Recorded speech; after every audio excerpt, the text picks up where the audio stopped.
এখন আমরা পড়বো লেসন 6, ক্লাস 9-এর লেসন 6, যেটা হচ্ছে একটা খুবই খুবই ইম্পর্টেন্ট, সিম্পল অথচ কমপ্লেক্স একটা পোয়েম, যেটা লিখেছেন সিম্পল একজন লেখক, এমিলি জেন ব্রন্তে।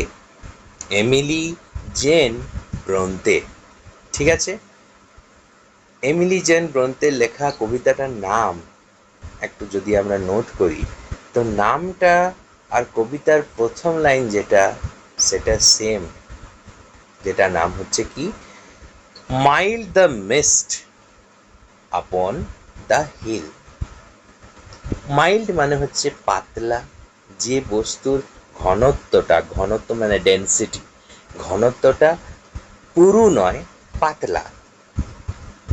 বলছে পাতলা, দ্য মিস্ট সেই কুয়াশাটা, আপন, আপন মানে কোনো জিনিসের ওপরে ঘিরে আছে। আপন, কিসের আপন?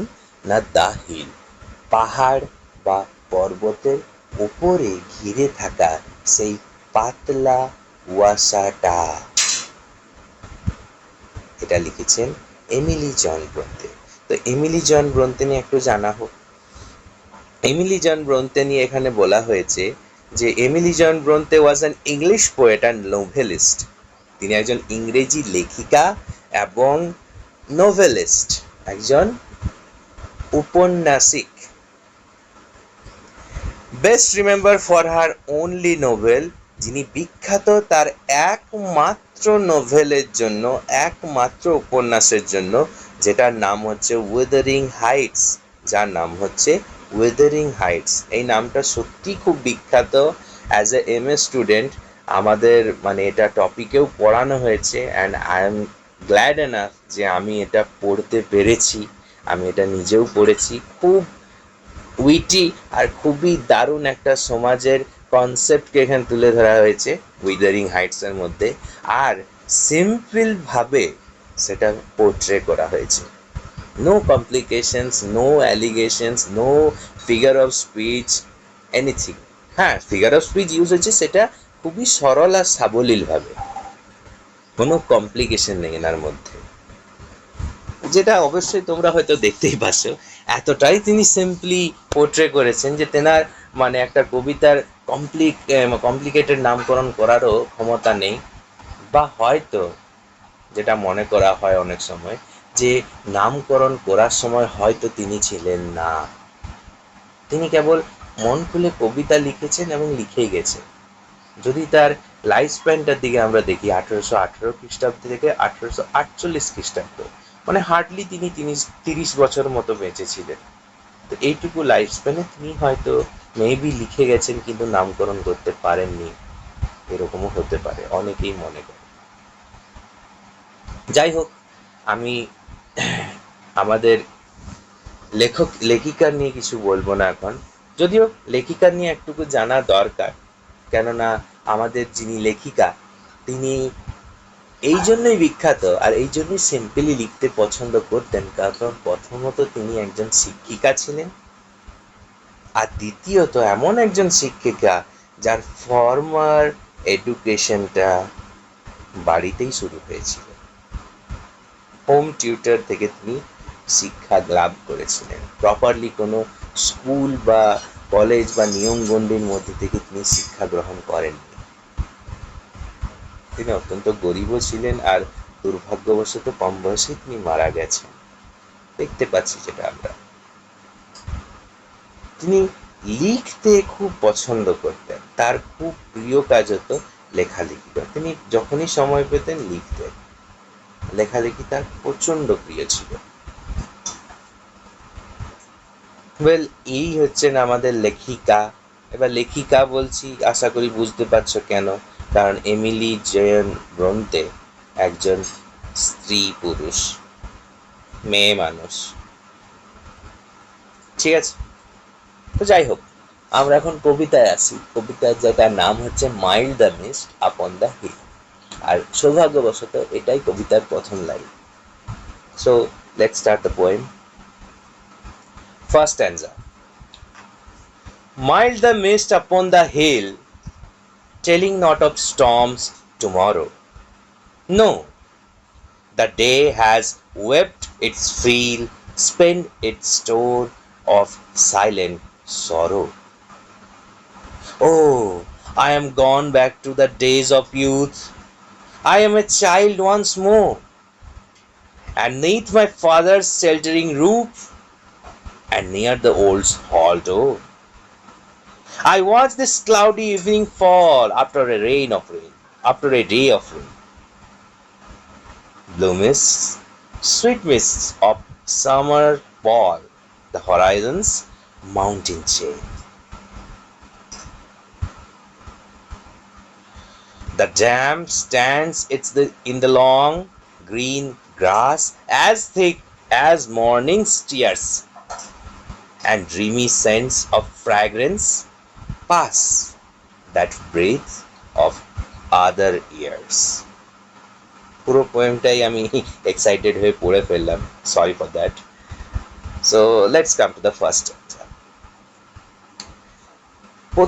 প্রথম স্ট্যান্সাতে বলছে কি, mild the mist upon the hill, পাতলা সেই কুয়াশাটা যেটা পাহাড়ের উপরে ঘিরে বেষ্টন করে আছে, টেলিং নট অফ স্টর্ম, সেটা বলে না, নট বলে না, টেলিং মানে বলা, নট মানে না, বলে না, অফ স্টর্ম সেই ঝড়েদের কথা বলে না, সেই বিপদের কথা বলে না, টুমরো যেটা আগামীকালে আসতে চলেছে, আগামী জীবনে আগামী সময়ে যার আমরা মুখোমুখি হতে চলেছি, সেটা কখনোই কুয়াশার মতো, পাতলা কুয়াশার মতো একটা জিনিস যেটা পাহাড়কে ঘিরে আছে, সেটা আমাদেরকে কখনোই বলতে পারে না।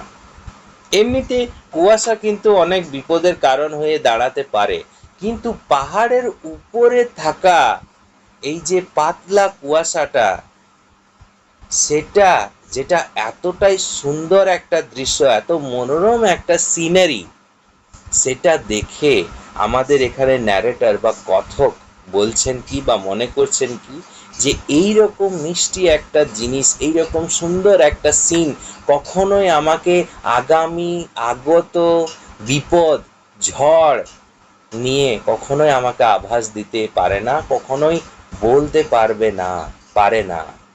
আর পারে যে না, সেটা তিনি নিজেই কনফার্ম করছেন by telling the single word at the next line, no.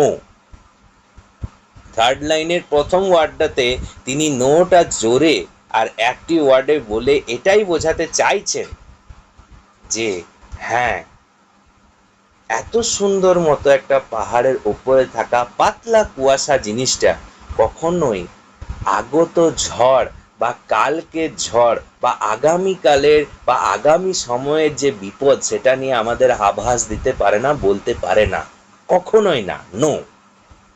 ঠিক আছে।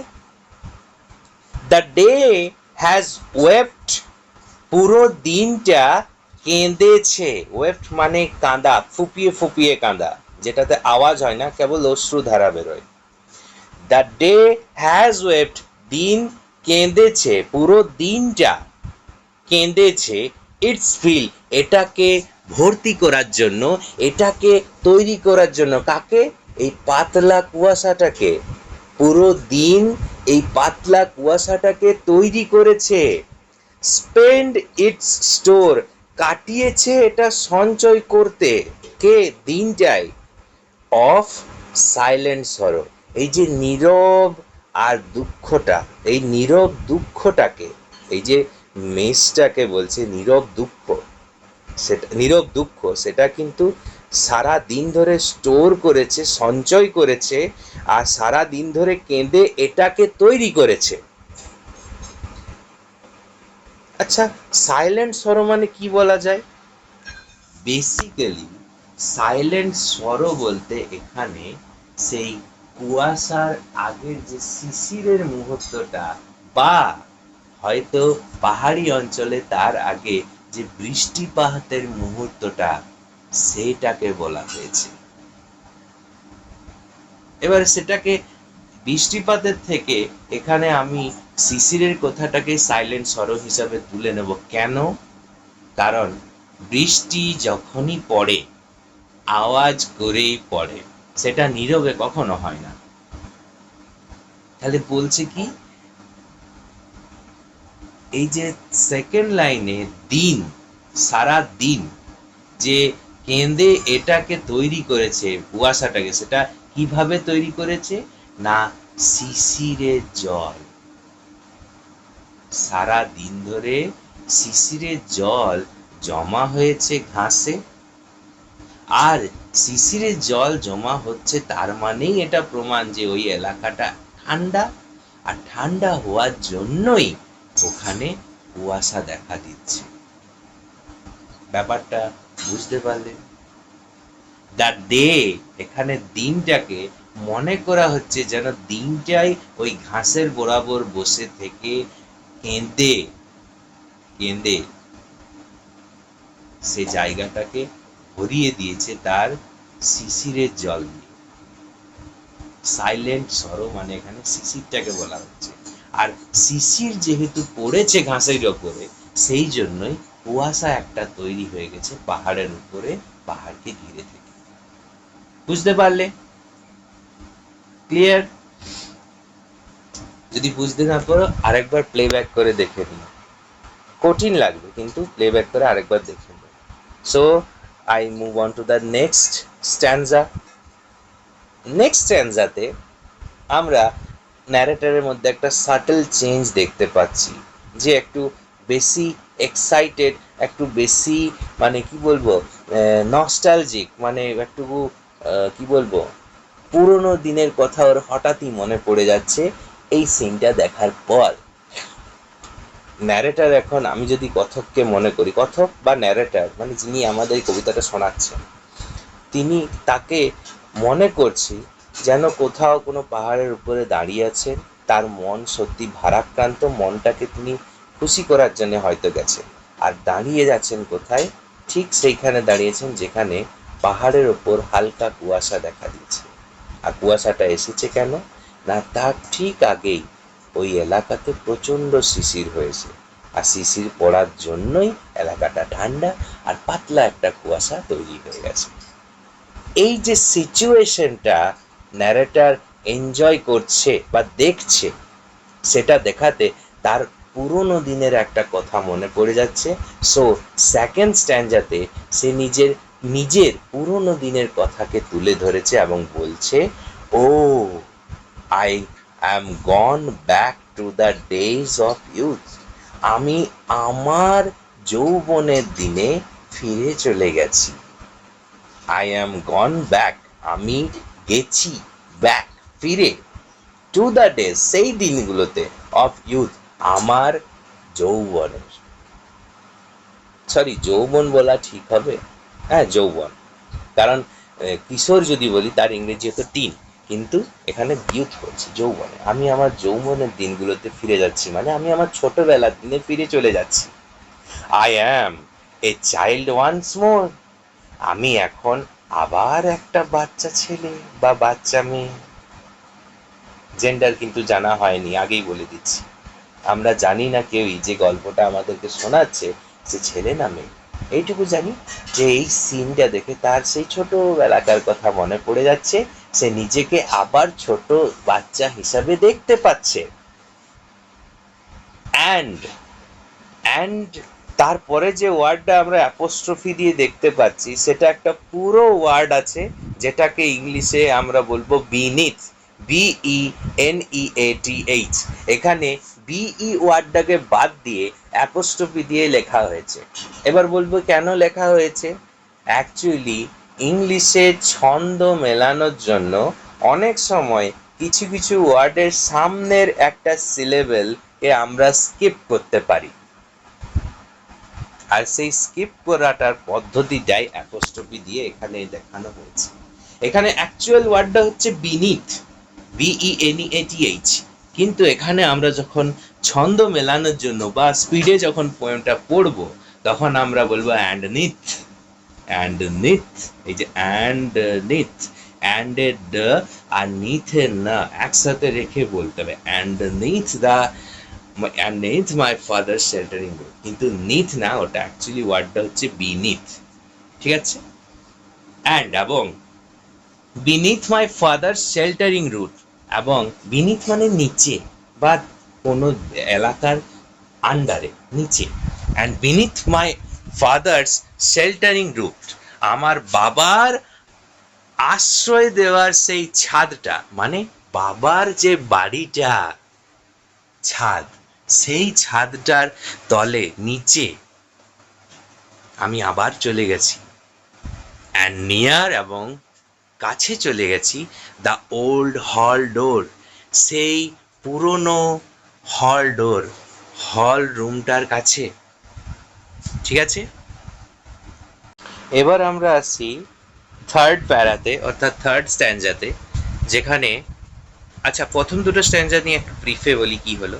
প্রথম দুটো স্ট্যান্ডাতে হলো এই যে প্রথম স্ট্যান্ডাতে ও সিনটাকে এনজয় করছিল প্রেজেন্ট টাইমে, দেন এই সিনটা দেখেও এত বেশি মেসমারাইজড, এত বেশি মানে আপ্লুত হয়ে গেল, এত বেশি খুশি হয়ে পড়লো যে তার ছোটবেলাকে দেখা একটা সিনকে সে এই সিনের সঙ্গে রিলেট করতে পারছে। মানে পাস্ট টু প্রেজেন্ট একটা ট্রাভেল হলো, যেখানে পাস্টে ট্রাভেল করে কথক আমাদের সামনে ওর ছোটবেলার কথা তুলে ধরলো, যেখানে সে দাঁড়িয়ে আছে এখন তারই বাবার বাড়িটার সামনে, বাড়িতে, আর ঠিক এইরকমই সেই পুরনো দরজাটার সামনে দাঁড়িয়ে আছে, কেননা সেই দরজাটার পেছনেই সেই রকম পাহাড়ের এরকম পাতলা একটা মেঘের স্তরের সিন সে দেখেছিল।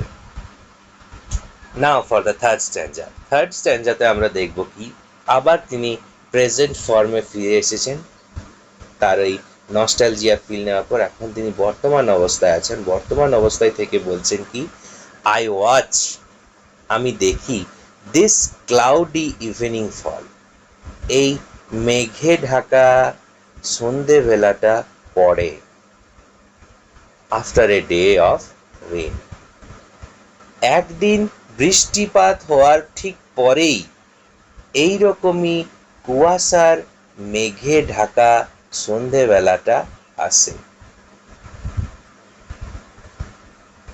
ভুল বললাম, একদিন বৃষ্টিপাতের পর সন্ধেবেলায় একটা মেঘে ঢাকা সন্ধেবেলা আসে, মানে অর্থাৎ বৃষ্টি কমপ্লিট হওয়ার পর সন্ধেবেলাতেও মেঘটা থাকে, আর ঠিক এই মেঘের অবস্থাটা যখন থাকে ঠিক তার পরের দিনই আমি এই কুয়াশাটা দেখতে পাই, ঠিক আছে। অর্থাৎ প্রথম স্ট্যান্ডাতে আমরা যে পাতলা কুয়াশার জিনিসটা দেখতে পাচ্ছি সেটা অলরেডি দেখতে পাচ্ছি, কারণ গত রাত্রিতে একবার বৃষ্টি হয়ে পরিবেশ ঠান্ডা হয়ে গেছে, আর ঠান্ডা হয়ে যাওয়ার পর মেঘ ছিল, সেই মেঘটাকেই এখানে কথক মনে করছেন যে মেঘটাই হয়তো পাতলা হয়ে মিলিয়ে গিয়ে কুয়াশায় পরিণত হয়ে গেছে, ঠিক আছে, যেটা যদিও সত্যি নয়, এখানে কথক মনে করছেন যে হ্যাঁ এটা মেবি পসিবল হতে পারে। কিন্তু আপাতত তিনি বলছেন কি, এই যে কুয়াশাটা সকালবেলায় দেখছে, এই পাতলা কুয়াশাটা ঠিক তখনই আসে যখন একদিন বৃষ্টি হয়, আর তারপরে সন্ধেবেলাতে এইরকম মেঘে ঢাকা একটা সন্ধেবেলা পরে, ঠিক তারপরে হয়। I watch this cloudy evening fall, এই মেঘে ঢাকা সন্ধেবেলাটা আসে after a day of rain, একদিন বৃষ্টিপাত হওয়ার পরই আসে। মাই মিস্টেক, এখানে মেঘে ঢাকা সন্ধেবেলার কথাটা যেটা বলছে সেটা অ্যাকচুয়ালি ওই কুয়াশাটাকেই বলছে একদিন বৃষ্টিপাত হওয়ার পরই এই পাতলা যে কুয়াশায় ঢাকা যে সন্ধেবেলাটা সেটা আসেই। ব্লু মিস্ট, এই নীল রঙের যে কুয়াশাটা, নীল কেন, তার কারণ হচ্ছে সন্ধেবেলায় রাতের আকাশের দেখা হচ্ছে, সেই জন্য নীল বলছে। কিন্তু এবার বলছে সুইট মিস্ট, এই কুয়াশাটা ভারী মিষ্টি, কেন খেতে খুব টেস্টি নাকি? না, ব্যাপারটা হচ্ছে সিনটা, এই সিনটা দেখার পর কবি এত বেশি, লেখক এত বেশি খুশি হয়ে পড়লো, কথক এত বেশি খুশি হলো, এত বেশি নস্টালজিক হিট করলো যে সে তার ছোটবেলাকার কথা মনে পড়ে গেল। ছোটবেলাকার কথা মনে পড়ার জন্যই এই কুয়াশাটাই যেটা ফার্স্ট স্ট্যান্জাতে কথক বলছিল যে আগত বিপদ নিয়ে কিছু বলে না, এখন সেই কুয়াশাটাকেই বলছে খুব মিষ্টি, সুইট মিষ্টি। কিরকম মিষ্টিটা? অফ সামার ফল, গ্রীষ্মের মেঘের মতো, গ্রীষ্মের সাদা মেঘগুলোর মতো। ফল মানে হচ্ছে কি? ফল মানে হচ্ছে থিক ক্লাউড, একটা ঘন মেঘের মতো। ঠিক আছে, বলছি গ্রীষ্মকালের যে ঘন মেঘগুলো হয়, কালো মেঘগুলো হয়, ঠিক কালো মেঘগুলোর মতনই এই পাতলা কুয়াশাটা ঘিরে আছে। কিন্তু ফারাক কি? গ্রীষ্মকালের যে কালো ঘন যে মেঘগুলো, সেটা কাল বৈশাখীর মেঘ, সেটা আর যাই করুক, এইরকম সুন্দর মুহূর্ত আমাদের উপহার হিসাবে দিতে কখনোই পারে না। সেটা আইদার বৃষ্টি দিয়ে ডোবাবে, নাই হয়তো ঝড় দিয়ে কিছু ধ্বংস করবে। কালবৈশাখী এতই কাল। কিন্তু এখানে বলছে কি? এখানে বলছে এটাকে সুইট, এটাকে মিষ্টি, এটাকে ব্লু বলছে, এটাকে নীল রঙের বলছে, এটাকে ভালো বলছে। কেন না? এটা কোনো বিপদ সংকেত দেয় না, এটা কেবল এনজয় করায়, মনটাকে শান্তি দেয়। ঠিক আছে, তো বলছে ব্লু মিস্ট, নীল রঙের মিস্ট, কুয়াশাটা সুইট মিস্ট, সেই মিষ্টি কুয়াশাটা অফ সামার ফল, যেটা নাকি গ্রীষ্মকালের মেঘের মতো। দ্য হরাইজন্স মাউন্টেন চেন, যেটা অনুভূমিকভাবে আছে, অনুভূমিক, হরাইজন অনুভূমিকভাবে আছে কোথায়? মাউন্টেন চেন, পর্বতমালার গা বেয়ে, পর্বতমালার গা ধরে। ঠিক আছে, লাস্ট স্ট্যান্জাতে এবার আমি আসছি। লাস্ট স্ট্যান্জাটা একটু মন দিয়ে শুনবে। দ্য ড্যাম, ড্যাম্প মানে হচ্ছে স্যাঁতস্যাঁতে পরিবেশ। ড্যাম্প, এই যে স্যাঁতস্যাঁতে পরিবেশটা স্ট্যান্ডস, অপেক্ষা করছে ইন দ্য লং, এই লম্বা প্রশস্ত গ্রিন গ্রাস, সবুজ রঙের ঘাসের মধ্যে দিয়ে। লম্বা আমার যে প্রশস্ত সবুজ ঘাসে ঢাকা এরিয়াটা আমার চোখের সামনে, সেখানে স্যাঁতস্যাঁতে পরিবেশটা কিন্তু অপেক্ষা করছে। আচ্ছা, পরিবেশটা স্যাঁতস্যাঁতে কেন? পরিবেশটা স্যাঁতস্যাঁতে এই কারণে, কারণ গত রাত্রে হয়েছে বৃষ্টি, বৃষ্টি হওয়ার পর আজ আবার হয়েছে কুয়াশা, আর সেই কুয়াশাটাও এক পাতলা ছিল, সেই পাতলা কুয়াশাটা এখনো মিলিয়ে যায়নি, সন্ধেবেলা অবধি আছে, স্টিল বর্তমান। আর কুয়াশার থাকাকালীন শিশিরও পড়েছে, সুতরাং ঘাসগুলো ভেজা, সেই জন্যই বলছে স্যাঁতস্যাঁতে, সেই জন্যই বলছে ড্যাম। ঘাসে, ঘাস যেহেতু ভিজে, সেই জন্য বলছে ড্যাম, স্যাঁতস্যাঁতে পরিবেশটা যেন আমার প্রশস্ত ঘাসের ওপর অপেক্ষা করছে, স্ট্যান্ডস, দাঁড়িয়ে আছে। সেই স্যাঁতস্যাঁতে পরিবেশটা কি রকম না? বলছে as thick as morning tears, morning tears, ততটাই পুরু যতটা সকালবেলার যে কান্নাটার মতো, সকালবেলার বৃষ্টিটার মতো। সকালে বা শুরুতে আগের দিন যে বৃষ্টিটা হয়েছিল তার মতনই ঘন হচ্ছে এই স্যাঁতস্যাঁতে পরিবেশটা। ঠিক আছে, অ্যান্ড এবং ড্রিমি সেন্ট, এই যে মায়াময়, তন্দ্রাময়, ড্রিমি, স্বপ্নময় যে সেন্ট, গন্ধটা, অফ ফ্র্যাগ্রেন্স, যেটা সুগন্ধ, দুর্গন্ধ নয়। সেন্ট মানে হচ্ছে গন্ধ, ঠিক আছে, সেন্ট মানে গন্ধ, ফ্র্যাগ্রেন্স মানে হচ্ছে সুগন্ধ। তার মানে এখানে বলছে সেই স্বপ্নময় যে গন্ধটা, সুগন্ধের, অর্থাৎ স্বপ্নময় যে সুগন্ধ, কোনটা সুগন্ধ? সোঁদা মাটির যে গন্ধটা, ভেজা মাটির যে সুগন্ধটা, এই সুগন্ধটা যেটা স্বপ্নময়, মায়াময়, সেটা পাস, বয়ে যাবে বা বইবে বা বয়ে, বয়ে চলে, দ্যাট, যেটা ব্রেথ, শ্বাস নেয়, অফ আদার ইয়ার্স, অন্যান্য বছরের। ব্যাপারটা একটু খুলে বলি, ব্যাপারটা হয়েছি, 4টে প্যারা এখন পড়া শেষ হয়ে গেল, এবার জিনিসটা একটু খুলে বলি। কথক এখানে একটা পাহাড়ের সামনে দাঁড়িয়ে আছে।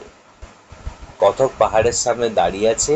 দাঁড়িয়ে থাকাকালীন তার মনে হয়তো কিছু সংশয় ছিল, কিছু বিপদ ছিল, কিছু নেগেটিভ থটস তার মাইন্ডের মধ্যে ইজেক্ট বা আটকানো ছিল, যেটাকে সে ভোলানোর চেষ্টা করছে সামনের পাহাড়টাকে দেখে। সামনের পাহাড়টাকে এনজয় করার চেষ্টা করেছে, কিন্তু যখনই চেষ্টা করেছে তখনই সামনের মধ্যে দেখছে কি একটা পাতলা কুয়াশার লেয়ার চারিদিকে কিন্তু পাহাড়টাকে ঘিরে রয়েছে। সেটা দেখেই তিনি একটা কমেন্ট করলেন কি, যে the mist upon the hill telling not of storms tomorrow.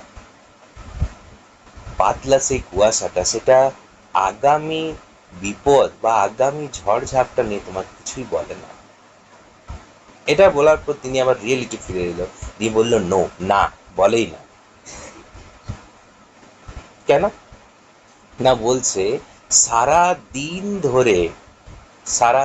ধরে এখানে শিশির জমেছে, আর শিশির জমার কারণেই এই পাতলা কুয়াশাটা তৈরি হয়েছে।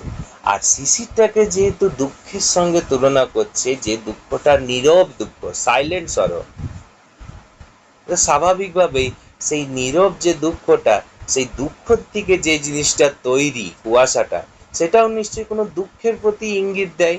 কিন্তু কথক এখানে বলছে কি, যে যদিও কুয়াশাটা দুঃখের জিনিস দিয়ে তৈরি, দুঃখ বলতে এখানে সকালের যে মানে কুয়াশা, এই সকালের যে শিশিরের কথা বলছে, যেটা সাইলেন্ট সরো হিসাবে বলা হয়েছে কবিতাতে, সেটা দিয়ে যে তৈরি হয়েছে, সেই সাইলেন্ট সরো, সেটা দিয়ে যে মিস্টটা তৈরি, পাতলা মিস্টটা, মাইল্ড মিস্টটা, সেটা কখনো ভবিষ্যতের আগামী দুঃখ বা আগামী বিপদ নিয়ে বলতে পারবে না, এটা বলতে।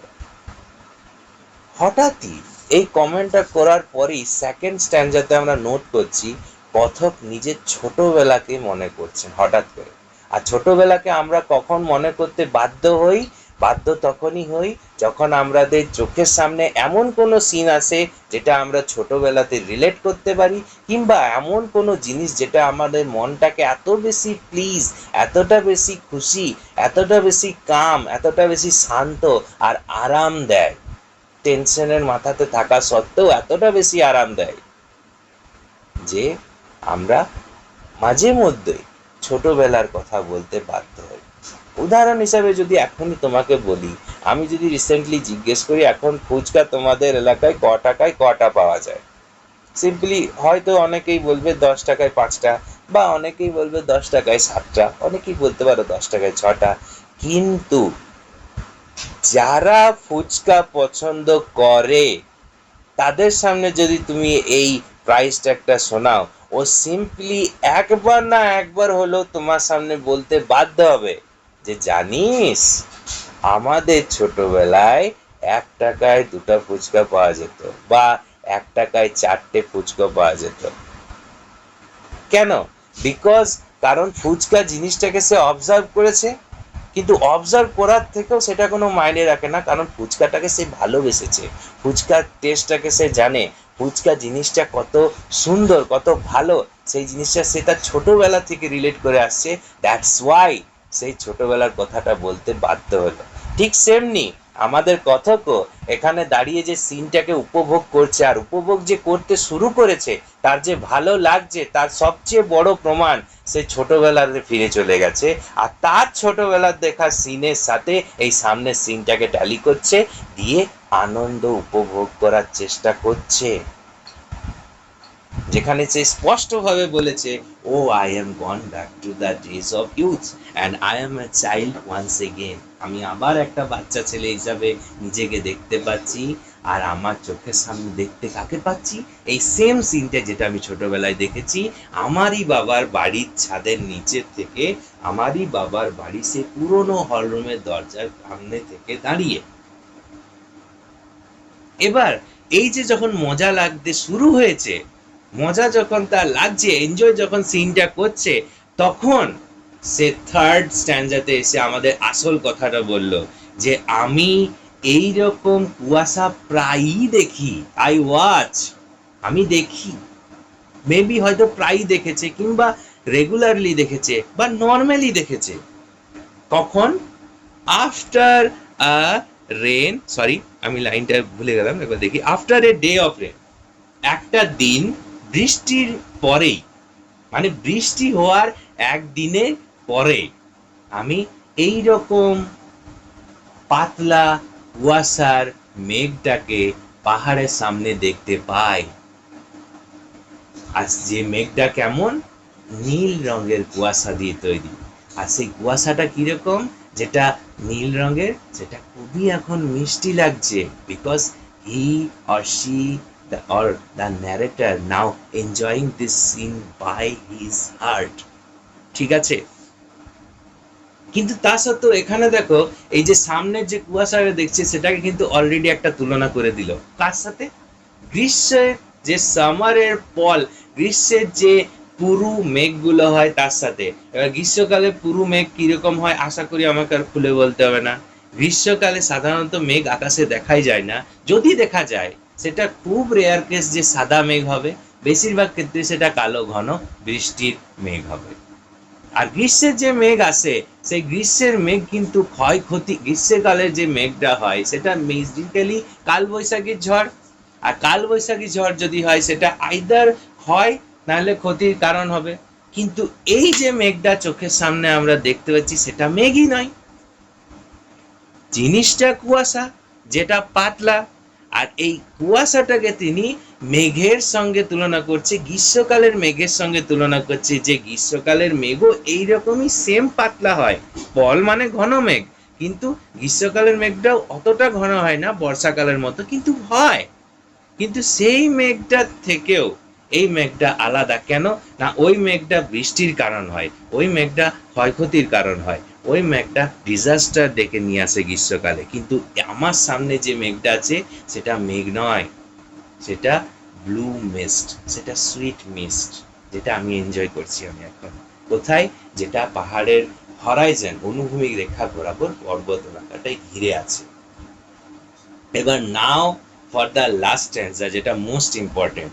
বর্তমান অবস্থাটাকে তিনি যে এনজয় করলেন, নিজের অতীতকালে ফিরে যেতে বাধ্য হলেন, এবার তিনি ভাবছেন যে ভবিষ্যতে কি হবে। এই যে সিনটা আমি এনজয় করলাম, এটা আমাদের নেক্সট জেনারেশনও কি উপভোগ করতে পারবে? এই প্রশ্নটা তার মনে জেগে উঠল। আর যখনই জেগে উঠল, সে তখন একটাই কমেন্ট করলো, যে যতদিন এই স্যাঁতসেঁতে পরিবেশটা পাহাড়ের ঘাসের মধ্যে বজায় থাকবে, ততদিন এই সিনটা তৈরি হবেই। আর যতবার এই সিনটা তৈরি হবে, ততবারই এই সিনটা দেখতে পাওয়া যাবে। আর যতবারই যে কেউই আমার জায়গায় এখানে আসবে, সেও সেই সেম গন্ধটা নেবে অন্যান্য বছরের মতো। আর অন্যান্য বছরের মতো আগামী অন্যান্য বছরের দিকে এই যে ড্রিমি বা এই যে স্বপ্নময় মায়াময় গন্ধটা, যেটা একদিনের বৃষ্টির পর আর তারপরে শিশিরের পর কুয়াশা তৈরি হয়ে যে একটা মায়াময় পরিবেশ তৈরি হয়েছে, এই যে গন্ধটা, এই যে সিনটা যেটা আমি উপভোগ করছি, সেটা কেবল আমি উপভোগ করব না একা। নেক্সট টাইম, নেক্সট ইয়ার বা নেক্সট সিজন বা নেক্সট কেউ আমার পরে যখনই এই এলাকায় আসবে, এই পোর্শনের আসবে, এই সময় আসবে, সেও কিন্তু এই সেম গন্ধ, সেম এক্সাইটমেন্ট, সেম আনন্দটা কিন্তু উপভোগ করতে পারবে, যেটা এখন কথক বা নিজে উপভোগ করছে। ঠিক আছে? কবিতাটা রাদার সিম্পল, কিন্তু এর ভেতরের কথাগুলো, এর ভেতরের যে থটসগুলো, সেটা যদিও একটু কমপ্লিকেটেড মনে হলেও হতে পারে, কিন্তু চিন্তাধারাগুলো আমাদের লেখিকার as simple as that. Simply কবি অর্থাৎ লেখিকা আমাদের এই সিনটার কথা বলছে, যে সিনটা সত্যি খুব সুন্দর। ঠিক আছে? So I am wrapping up this right now. যদি কিছু প্রবলেম হয় দেন প্লিজ কমেন্টে আমাকে একবার জানিও। Till then, bye bye and সায়োনারা।